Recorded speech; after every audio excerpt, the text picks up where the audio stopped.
అమెరికాలో జరిగిన రోడ్డు ప్రమాదంలో తెలుగు యువతి మృతి చెందింది. గుంటూరు జిల్లా తెనాలికి చెందిన నాగశ్రీ వందన ఎంఎస్ చేయడానికి 2022లో అమెరికాకు వెళ్లింది. శుక్రవారం రాత్రి టెన్నెసీ స్టేట్లో జరిగిన ప్రమాదంలో నాగశ్రీ మృతి చెందింది.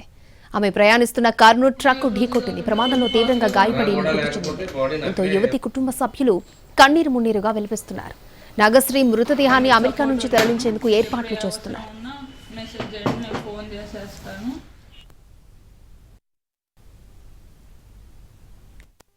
ఎమ్మెల్యే గారు నాదెండ్ల మనోహర్ గారు కూడా ఫోన్ చేసి మమ్మల్ని అడిగారు, వీలున్నంత త్వరగా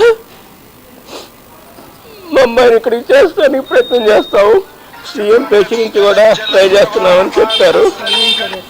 తను మొన్నే ఎంఎస్ కూడా పూర్తి చేసుకొని అంతా చక్కగా సెట్ చేసుకుందానండి. ఈ లోపలే కాండాల లోకాలకి. మా అక్క పేరు వందన. తను ఎంఎస్ చేస్తుంది అక్కడ మెంఫిస్ యూనివర్సిటీలో, Tennessee state. Night time shift అయిపోయి ఇంటికి వచ్చాక కొంచెం రెస్ట్ తీసుకొని మళ్ళీ బయటికి వెళ్ళాలి,